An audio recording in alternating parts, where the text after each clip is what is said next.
Et bonjour à tous, c'est Germain de Webax. Et on se retrouve pour un nouveau tutoriel concernant le référencement de PrestaShop. Et on va ça parler aujourd'hui en fait des lois invisibles du référencement. Parce qu'on dit le référencement, faut faire ça, etc. Mais il y a des lois invisibles qui vont en fait influencer grandement le référencement. Et déjà, la question que j'ai envie de vous poser, c'est est-ce que vous en avez marre de galérer? Marre de toujours lire les mêmes conseils, les mêmes astuces et de se dire ah non mais pourquoi ça marche pas quoi. Hein, c'est comme je dis souvent, je dis l'autre jour j'ai posté sur Twitter comment ça se fait qu'il y a autant d'experts mais aussi peu de solutions. Et en fait ce qui est dangereux c'est que le problème aujourd'hui justement c'est qu'il y a on fait du référencement, on fait du SEO par nécessité. Ça veut dire qu'en gros, on a un problème, il n'y a pas assez de trafic, il n'y a pas assez de ventes, on se dit, ah, il faut faire du référencement. En fait, on essaie de pallier à un problème naturel. Donc en fait, au lieu de s'attaquer, on va dire, à la racine du problème, on se dit, ah non, mais il faut faire du SEO parce que notre site ne draine pas de trafic, ne draine pas de visite. À mon avis, c'est ça le problème déjà, c'est qu'on prend le truc dans le faux sens. On regarde la cause, on dit ah, ça va pas, alors on fait pour que ça aille. Mais c'est pas tout à fait en fait la bonne approche. Ce qu'il y a, c'est que souvent on se dit ça vend pas, et on se dit que veut Google, et après on dit je monte un truc artificiel pour que Google veuille, enfin, pour que Google accepte le truc. Et des fois j'ai vraiment l'impression que c'est quand même super artificiel quoi. Euh, Pourquoi pas se dire plutôt je vais changer ma manière de penser, ma manière de fonctionner, et je regarde si ça a un impact sur le référencement. Je regarde si le référencement est ensuite influencé parce que je change d'attitude et je change de comportement. Euh,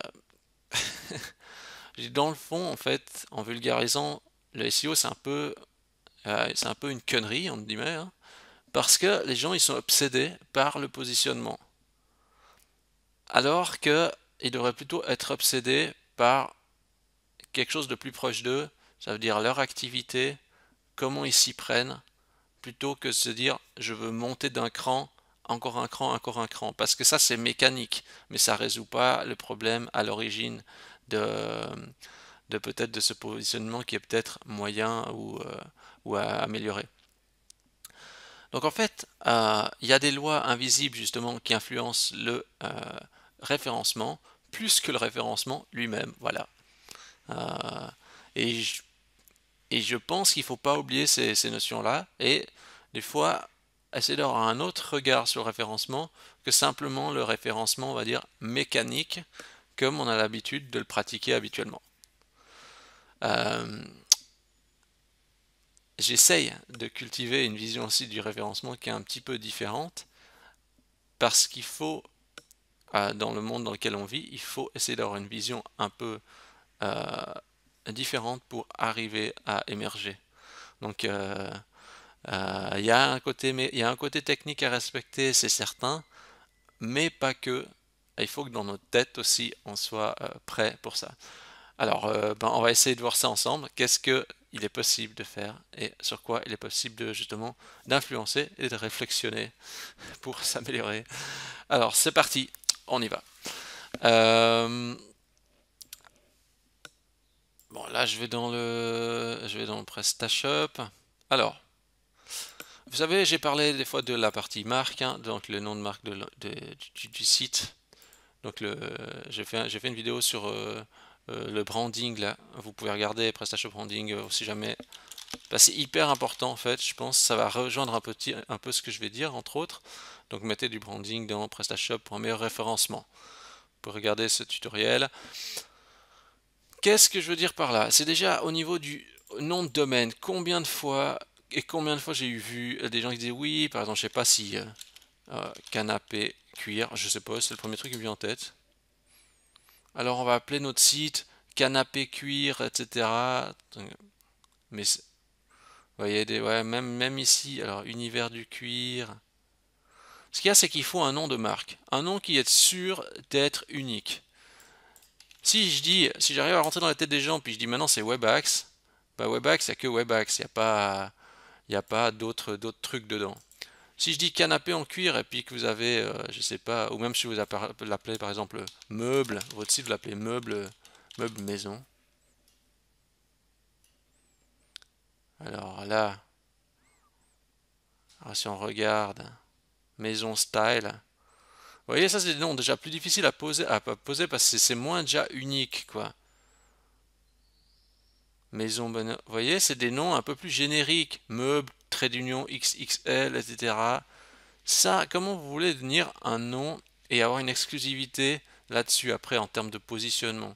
C'est pour ça que le nom de domaine, malgré tout, en fait, je pense que finalement, je sais pas si mon site de meuble il s'appelle euh, euh, euh, Bigaloa- Bigaloator ou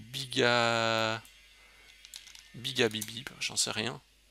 Eh bien, euh, ça sera mieux. C'est mieux que meubles, trucs, etc. à mon sens, parce que vous aurez l'exclusivité. Une fois que vous êtes rentré dans la tête des gens et qu'ils vous connaissent, ils vous trouvent tout de suite, quoi. Donc ça vous permet de faire un pont plus rapide vers votre site. Euh, donc le nom de domaine, ça c'est vraiment important. Mot court et unique et idéalement en un seul mot, sans trait d'union. Je trouve que ça c'est bien. C'est ça aussi la différence entre une bonne, à mon avis, et une mauvaise entreprise. Donc une mauvaise entreprise aura un nom random, euh, meuble discount, meuble machin. Ça c'est vraiment, faut oublier, à mon sens. C'est des stratégies du passé, à mon avis. Franchement, je partage pas cette vision, quoi. Et le choix de votre nom est encore important, même pour le futur. Donc ça veut dire maintenant, si vous avez un nom avec des traits d'union, etc., à coucher dehors, il faudra se poser la question si c'est le bon nom pour perdurer, quoi. Ou est-ce qu'il faudra envisager de changer de nom. Alors je sais, c'est un peu bizarre ce que je vous dis là, mais c'est pour avoir une exclusivité sur son nom. Parce que sinon, bah voilà, vous vous retrouvez déjà noyé dans la masse avec votre nom d'entreprise, ce qui est une très mauvaise idée. Ensuite, le logo, vous voyez le logo, bon, ici c'est un logo MyStore tout basique, mais en fait, ce qu'il y a, c'est que ça, c'est quand même, le truc, c'est quand même de faire ancrer une image dans la tête des gens, quoi. Si je vous dis Webax, vous allez peut-être voir ma tête, vous allez peut-être voir mon logo, je sais pas exactement. Peut-être plus ma tête que mon logo, mais du coup, il faut un truc qui rentre dans la tête des gens. Alors, le logo, il est important justement qu'il soit bien représenté.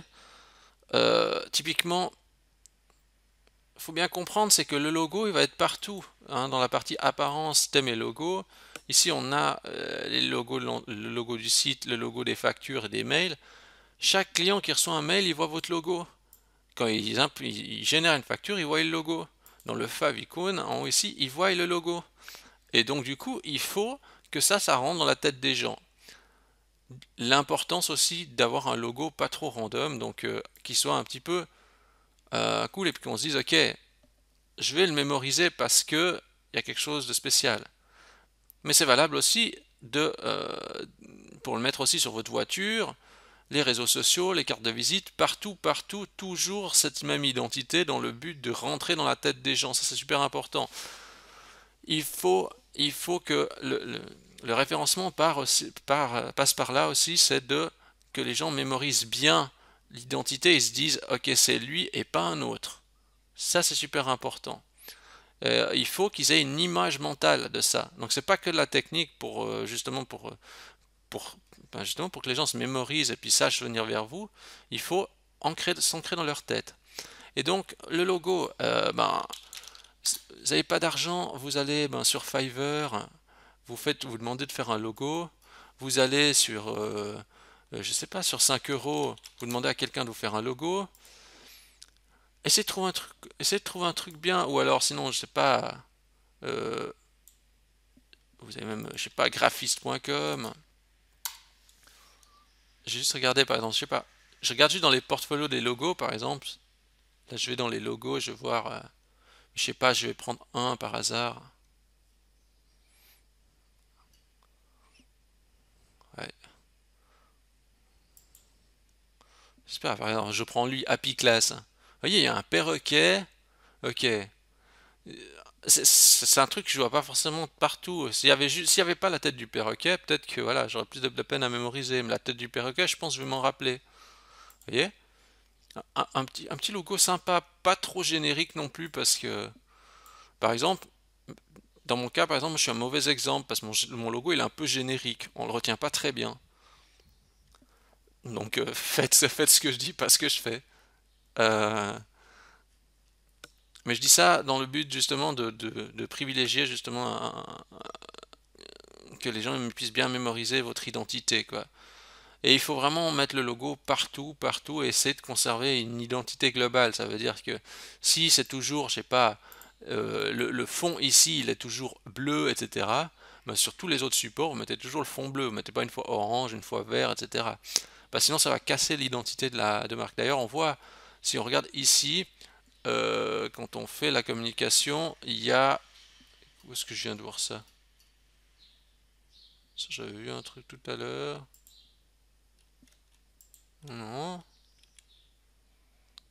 Alors... Ah oui, lui, par exemple. Raconte-moi le vin. Vous voyez tous les supports, c'est tous dans la même lignée. Il faut faire la même chose, avoir tout dans la même lignée. Donc ça, c'est intéressant. Et dire oui, mais quel est le rapport avec le SEO? Eh ben, c'est étroitement lié. Ça, c'est lié au SEO, hein. C'est le SEO dans la vie réelle aussi, hein. Donc ça, c'est ce qui va faire aussi que les gens vont aller plus vite vers votre site, hein. Ça, c'est certain. Mais il faut travailler ces aspects-là. Maintenant, est-ce que vous pensez,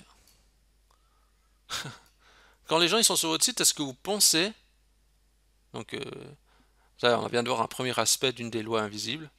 Mais maintenant, on va voir un deuxième aspect. C'est est-ce que vous pensez que les gens ils trouvent ce qu'ils ont besoin sur votre site? Vous allez dire oui, mais est-ce que vous êtes certain de ça? Est-ce que vous pensez que votre site et la structure de votre site est bien faite? Parce que ce qu'il faut bien comprendre, c'est que si votre site n'est pas pratique et qu'on ne trouve pas ce qu'on veut, votre référencement il est déjà tué. Les gens, ce qu'ils vont avoir, c'est qu'ils vont dans leur comportement, ils vont faire quoi? Ils vont faire ça, ils vont cliquer là, ils vont venir là, ils vont dire il n'y a rien, et ils vont dire je pars. Eh ben ils ont tué votre référencement. On ne regarde même pas la qualité du code, si c'est bien fait, etc. Votre référencement, il est déjà mort. Pourquoi?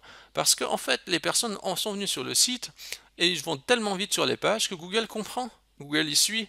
Il sait que les personnes sont restées tant de temps sur les pages et ils vont dire ok, ça, c'est un site pas bon. Les gens ils aiment pas rester là. D'ailleurs, ils partent très vite, quoi. Mais ils partent très vite, c'est peut-être pas parce que le site est mauvais, c'est peut-être parce qu'il est mal structuré. Ça veut dire que peut-être le menu n'est pas bon. Ils trouvent peut-être pas ce qu'ils veulent. Ou peut-être que le contenu à l'intérieur n'est pas intéressant. Dans le sens où ils ne trouvent peut-être pas les produits qu'ils voulaient acheter. Par exemple, moi je viens, je veux un t-shirt, je sais pas, je veux un habit homme. Je sais pas, je m'attends à trouver, j'en sais rien, peut-être des costumes. Je dis, mais il n'y a pas de costume, je pars d'ici. Ou je me dis, ah ouais, mais quoi, mais il n'y a qu'un produit, mais je pars d'ici. Ah, mais il y a qu'un motif, ah, mais je pars d'ici. Ah, mais moi je suis pas fan des oiseaux et de l'origami. Ah, bah, je pars d'ici. Ah ouais, vous voyez, il y a mille et une raisons de partir.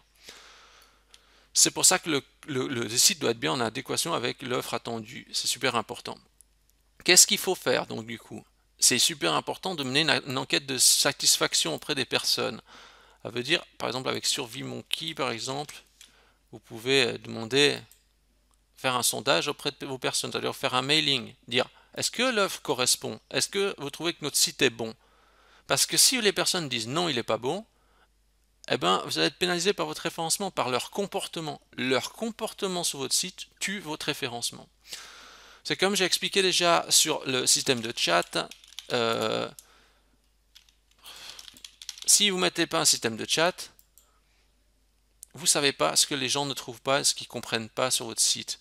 Le fait de mettre un système de chat permet de comprendre la personne et du coup permet à la personne qu'elle reste plus longtemps. Il faut absolument comprendre pourquoi les gens euh, partent de votre site, pourquoi ils ne restent pas très longtemps sur vos pages, mais il faut leur demander, parce que sinon vous ne pouvez pas savoir. Euh, Ça c'est vraiment important, parce que le problème c'est qu'on croit connaître ses clients, moi le premier, mais en fait souvent on les connaît mal parce qu'ils ont d'autres attentes que ce qu'on imagine. Donc c'est vraiment important de les sonder et de les interroger, parce que ce qu'ils vont dire va influencer votre référencement. sans même parler de la technique et tout ça, leurs remarques concernant votre site, si vous disent qu'il faut améliorer ça, on n'aime pas l'arrière-plan parce qu'il fait mal aux yeux, il faut peut-être l'enlever parce que ça pénalise le référencement. L'arrière-plan peut tuer votre référencement, par exemple ici. Il y a un autre truc aussi, c'est que est-ce que vous vendez vos produits, ils sont bien? Est-ce que votre service est bon? Parce que si moi je vais là-dedans et puis que je vois, je dis je commande ça, puis je sais pas, vous m'expédiez un truc, je sais pas, de Chine en dropshipping, je vais peut-être pas être content et je vais plus jamais revenir vers ce site. Ça aussi, ça tue le référencement.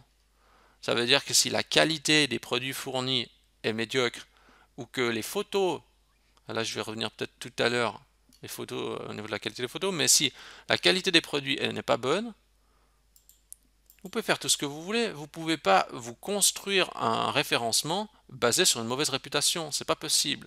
Et donc il faut que les produits soient pertinents et qualifiés, on va dire au niveau de, ça doit être des produits de qualité, de manière à donner satisfaction aux clients. C'est vraiment super important. Et euh, je reviens aussi à, à Airbnb, hein, je parlais des photos. Pourquoi on va sur Airbnb? Hein, bonne question. J'ai déjà dit ça, c'est des fois pour les photos. Euh, je dois découvrir les logements. Voilà, je sais pas, je cherche Fuy Suisse. Je cherche dans mon village parce que c'est. Voilà. Je prends un air. Alors, regardez. Là, c'est pas très. Enfin, c'est dans un petit. C'est un village juste à côté de chez moi. Bah, on regarde la qualité des photos. Hein, c'est ça qui est important pour qu'on ait envie de venir. Trop souvent. Je veux dire, si les qualités des photos sont bonnes sur le site en général, les gens ont vite compris. Ils viennent chez vous voir les photos. Rien que pour ça, même s'ils n'achètent pas chez vous, ils viennent rien que pour voir les photos. Mais rien que pour ça, votre référencement il est bénéficiaire. Vous voyez, ce qu'il y a, c'est que comment, je veux dire, comment est-ce que vous voulez espérer un bon référencement si même la qualité de vos photos c'est les mêmes que tout le monde? Comme Google comprend le comportement des gens, mais très vite, très vite il est fixé. S'il n'y a pas les belles photos, et c'est pour ça que les gens aiment aller sur Airbnb parce qu'il y a des photos, pas les photos corporate type, c'est des vraies photos avec un intérêt, avec une émotion. Donc du coup, ici, si on en revient là, bon, ici on a une photo quand même de bonne qualité, hein, on est d'accord, hein. Mais trop souvent, c'est la même que tout le monde. Il n'y a pas de valeur ajoutée. Je ne vous parle même pas du fait que Google comprenne si c'est une photo identique à un autre site ou pas. Mais les gens comprennent vite. Ils ont vu 40 fois la même photo, eh ben, vous ne pouvez pas retenir leur attention. Et ça, c'est hyper important, c'est toujours la même chose. Si on ne retient pas l'attention du visiteur déjà par ce qu'il voit, le référencement il saute. Parce que la personne passe à autre chose. On n'arrive pas à le retenir. Donc du coup, l'importance d'avoir des photos de qualité, même si ça prend du temps. L'expérience que vous allez apporter à travers le site surpasse largement le référencement. C'est tellement évident. Si on se trouve, allez, boutique Shopify. Je vais aller prendre une boutique Shopify.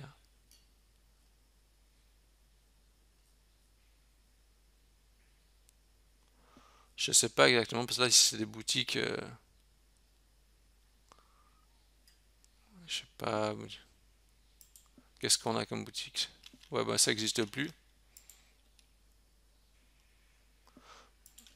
En fait, j'aurais voulu montrer une boutique, j'en ai pas vraiment en exemple. Est-ce qu'il y a des, est-ce qu'il y a des... Ce que je voulais vous dire, c'est que je vois tellement de boutiques en ligne, en fait, Shopify, où les produits sont juste posés dedans. Mais et alors, hein? C'est pas parce qu'il y a une boutique avec des produits posés dedans que ça va vendre. C'est... Regardez. Je donne un exemple parce que si je prends AliExpress, Est-ce que vous pensez que le e-commerce, moi je vous résume hein, le e-commerce de ce que je vois, c'est je prends ça, je mets sur mon site, boum, hein, je mets comme ça là, je mets comme ça, non là ça marche pas bien sûr, mais je prends ça, je mets sur mon site et voilà, je vends. Mais non, c'est juste pas possible. Mais c'est pas possible de faire ça. On doit créer un univers autour de soi, créer une entreprise, hein, une structure. Les gens ne viennent pas chez vous parce que vous êtes un revendeur d'AliExpress. C'est pour ça que ça marche pas. C'est parce que les gens ils veulent plus que ça. Ils veulent un intérêt. Ils veulent pas juste acheter plus cher. Si c'est pour acheter plus cher juste chez vous, non mais pour voir le même produit avec le prix augmenté parce que vous avez fait une marge, ça n'intéresse personne et c'est normal. Et c'est normal d'être pénalisé au référencement quand on fait comme ça. Donc il faut ajouter une valeur supplémentaire à ça, tout simplement. Après, la valeur, c'est vous qui allez la décider. Est-ce que ça sera par la présentation du produit? Est-ce que ça sera par ce que vous allez expliquer autour? Est-ce que c'est par l'utilisation du produit? Vous allez montrer comment l'utiliser? Peut-être que vous êtes tellement cool que les gens vont dire ah mais cette personne est tellement cool, j'ai envie d'acheter chez lui parce qu'il présente les produits, il est fun, etc. J'adore. Mais il faut une valeur. Si c'est juste transposer le produit en augmentant le prix, personne n'achète. Ça, c'est justement le deuxième axe euh, des lois invisibles du SEO. Et on va voir le troisième axe du SEO, donc pour la loi invisible. Alors, la recherche vocale, donc on vante les mérites un peu maintenant de la recherche vocale, hein, donc la recherche vocale avec Google Assistant, etc. Donc, j'ai Google Assistant et vous avez justement le Google Home, que vous pouvez dire, je crois, dit Google ou je sais plus quoi, un truc comme ça. Bon, vous allez me dire oui, mais là, attention, attention, là, on interroge Google, nous, notre site e-commerce, hein. Mais c'est le futur. En SEO, il faut s'adapter. Il faut anticiper le futur, c'est-à-dire il ne faut pas rester sur un acquis. Alors, il faut visualiser le futur et se dire, on fait quoi avec Google la plupart du temps? Qu'est-ce qu'on fait? Qu'est-ce que vous faites, vous, quand vous êtes là dans Google?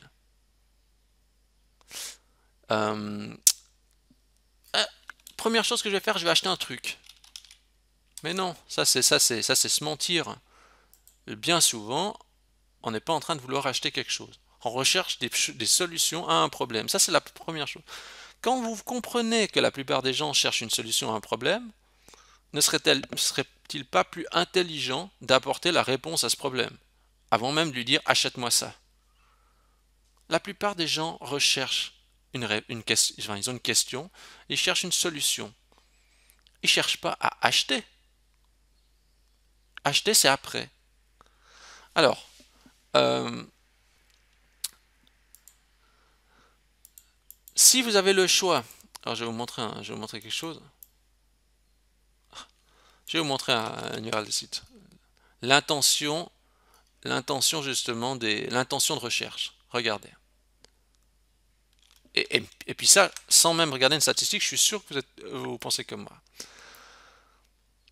61% des internautes font une requête débutant par comment. Comment laver mes chaussures? Comment laver mes chaussures? Chaussures en daim. Vous vendez des chaussures? Ah, il faut répondre à cette question. Parce que vous allez obtenir du trafic, parce que vous allez obtenir des liens, parce que vous allez obtenir de la notoriété, parce que vous allez attirer l'attention. Chaussures en daim. Toutes ces problématiques sont abordées. Ok, il y a la redoute avec les chaussures en daim, mais vous n'êtes pas forcément la redoute. Regardez, vous pouvez être devant la redoute, hein, si vous répondez correctement à la question. Very Good Lord, il est devant la redoute. Mais Very Good Lord, il est peut-être plus petit que la redoute. Hein. Very Good Lord. Bon, je connais pas après le site en question. Je sais pas. Vu le site, ça me paraît un site beaucoup plus petit. Je pense que le site, mais je connais pas assez bien, donc je ne veux pas me prononcer dessus. Mais vous voyez, euh, C'est pour ça que c'est important. Alors là, vous avez le choix. Vous voyez, je vous ai dit, ok, les gens ils recherchent par requête d'intention, donc du coup, ils cherchent comment, etc. Maintenant, vous avez le choix. Ça, c'est comme quand vous voulez dire, si je vous dis, vous voulez vous positionner sur Google ou dans Bing, si vous devez prioriser. Hein, sachant que Google représente le grand pourcentage de trafic, 90%, je sais pas combien, mais largement devant tout le reste. Est-ce que vous avez envie de prendre Bing? Eh bien, quand vous me dites, ah non, mais moi je veux pas me positionner sur des requêtes tiers pour aider les gens, moi ça veut dire, ok, moi je veux me positionner que dans Bing, quoi. Pour moi, ça veut dire quasiment la même chose en comparaison. Donc en fait, quand on sait que les gens ils ont une intention de recherche spécifique, il faut se positionner là-dessus parce que il y a du trafic à ramasser. Le but n'est pas qu'au premier coup que la personne vienne sur vos sites et l'achète. Le but, c'est que la personne mémorise, voit votre entreprise, etc. Ils vont acheter par la force. Et si c'est pas cette personne-là qui va acheter directement vers vous, sa visite vous servira à accroître votre visibilité. C'est ça qui est super important. Je vous dis un autre élément super important, c'est on sait le pourcentage de trafic, euh,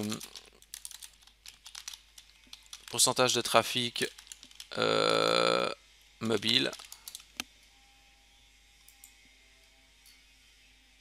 internaute mobile, regardez en France, hein, voilà, il y a plus de trafic mobile que de ordinateur. Alors maintenant c'est à vous de voir combien de sites. Alors regardez, je vais vous mettre dessus, je me mets en mode mobile. Est-ce que vous êtes déjà posé la question? Regardez. Est-ce que si moi je viens sur un site en mode mobile, est-ce que cet affichage est optimal? Parce que là c'est le mode mobile. Ça veut dire que la plupart de ce que les gens vont voir quand ils vont venir sur mon site, ils vont voir ça. Alors je prends un cas extrême, c'est volontaire, et je sais qu'on ne peut pas tout optimiser et qu'il y a toujours beaucoup de travail à faire. Maintenant je vais regarder ici. Hop là, je prends Zalando, mais qu'est-ce qu'il nous dit? Hop, voilà. Et quoi que je sais pas pourquoi là ça s'affiche pas, il y a peut-être un bug. Alors je sais pas, je vais faire, je sais pas, je prends la redoute. Hop. Est-ce qu'on aime mieux voir ça ou est-ce qu'on aime mieux voir ça? J'ai rien que le fait avec les petites images et tout ça, mais je sais pas pourquoi il y a... Ah ouais, bon, voilà. Hein, ça c'est quand même un peu plus cool que ça. Et on doit se dire, comment on peut rendre notre site plus cool? Ah, on peut peut-être mettre une petite bannière quand même, il faut qu'il y ait quand même une petite photo. Ah oui, mais les produits, on pourrait mettre peut-être sur 2 lignes, par exemple. Même ici, on se dit peut-être là c'est moyen, hein, peut-être tous ces tags, etc. Peut-être pas super. Mais on se dit, ah ouais, peut-être qu'il y a des choses que je peux améliorer. Ah, regardez ça, comment c'est ludique. Ça veut pas dire que c'est forcément qu'il faut faire comme ça, mais au moins se poser des questions. Ah, ok, la fiche produit, bon, d'accord. Bon, en plus, ils ont tous tendance un petit peu à se copier en ce moment. Ouais, quoique là, je trouve que la fiche produit PrestaShop se défend assez bien. Hein. Ce que j'aime moins, c'est le haut. Là, c'est un petit peu. Il manque un petit peu. Mais il manque peut-être pas grand-chose, vous voyez. Mais ce qu'il y a, ce qu'il faut dire, c'est que vous montrez ça à la plupart de vos clients. Est-ce que c'est bon ou pas? Si c'est pas bon, il faut viser des améliorations pour convaincre plus le client. N'essayez pas de vous mentir en vous disant que ce que vous avez fait est génial. Acceptez qu'il y ait des rectifications à faire. Il ne faut pas croire. Mon propre site, y compris le site de mes clients, il y a toujours des améliorations possibles, mais largement. Il n'y a pas de limite. Ce qu'il y a, c'est qu'il faut se dire, ok, je vais mettre un peu de temps à optimiser pour que ça puisse toujours s'améliorer. Parce que si on reste sur des acquis, on ne peut pas progresser. Donc il faut se dire dans ces objectifs, ok, il faudra que j'optimise un peu ma version mobile aussi pour que ça s'améliore. J'ai pas trop de budget, c'est pas grave, mais je consacre quelques changements. Je demande à un développeur de consacrer 1 heure ou 2 à optimiser quelque chose. une fois par mois par exemple, juste pour avancer, se rapprocher et améliorer un petit peu. Donc voilà. Ben écoutez, ça fait une demi-heure. Je crois que on a fait le tour, on va dire, sur les 3 axes des lois invisibles qui influencent le référencement sans même que vous touchiez le code, hein. Euh, donc voilà, si vous avez aimé cette vidéo, vous avez trouvé ça intéressant, n'hésitez pas à liker la vidéo. Vous pouvez dire j'aime sur la vidéo YouTube, vous pouvez vous abonner à la chaîne YouTube, ça me fait toujours super plaisir. Vous pouvez bien sûr laisser une notation sur Webax dans Google, vous recherchez Webax WEBBAX et vous pouvez mettre 5 étoiles. Vous pouvez me rejoindre sur Instagram, vous cherchez Webax_ch et il y a un conseil par jour, une petite vidéo sympa. Ça me fait plaisir de voir chaque fois des nouveaux abonnés. Et sur ce, je vous invite à méditer sur ce que j'ai mentionné et voir si vous pouvez faire quelque chose dans ce sens pour l'amélioration de votre site e-commerce. Voilà, à la semaine prochaine. Merci à tous.